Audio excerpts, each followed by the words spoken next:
இன்றைக்கி எங்கள் பொண்ணுக்கு பார்த்திங்கன்னா லஞ்ச் ரெடி பண்ணி கொடுத்துட்டு ஒயிட் ரைஸு பச்சைப்பயிர் குழம்பு உருளைக்கிழங்கு வறுவல் தாங்க செஞ்சு கொடுத்துட்டு அவள் வந்து ரொம்ப வயிறு வலிக்குதுன்னா அதனால் நீர் மோராட்டம் நம்ம செஞ்சு பாப்பாவுக்கு ஸ்கூலுக்கு கொடுத்து விட்டாச்சு. அப்புறம் பார்த்திங்கன்னா நைட்டே வந்து நான் கம்பு இட்லிக்கோசரம் கம்பும் அரிசி ஊற வச்சுருந்தேன்.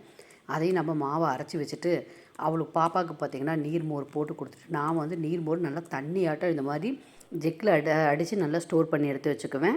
அப்பப்போ பார்த்திங்கன்னா ஒரு டம்ளர் பாப்பாவுக்கும் பெரிய பொண்ணுக்கும் ஊற்றி கொடுத்துட்டு நானும் குடிச்சுக்குவேங்க. அப்புறம் பார்த்திங்கன்னா ஈவினிங் ஸ்நாக்ஸ் தான் கேட்டிருந்தாங்க. நான் காலையில் பார்த்திங்கன்னா பச்சைக்கல்லையே ஊற வச்சுருந்தேன். அதை நல்லா வேக வச்சு ஒரு சேலட் மாதிரி செஞ்சுட்டேன்.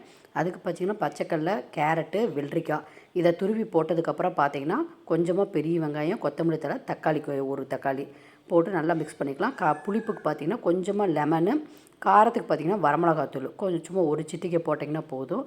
அப்புறம் பார்த்திங்கன்னா டேஸ்ட்டுக்கு கொஞ்சம் உப்பு ஆட் பண்ணிக்கலாம். ஈவினிங் ஸ்நாக்ஸாக கூட குட்டீஸ்க்கெலாம் இந்த மாதிரி ஸ்கூல்லேருந்து வந்தது செஞ்சு கொடுங்க.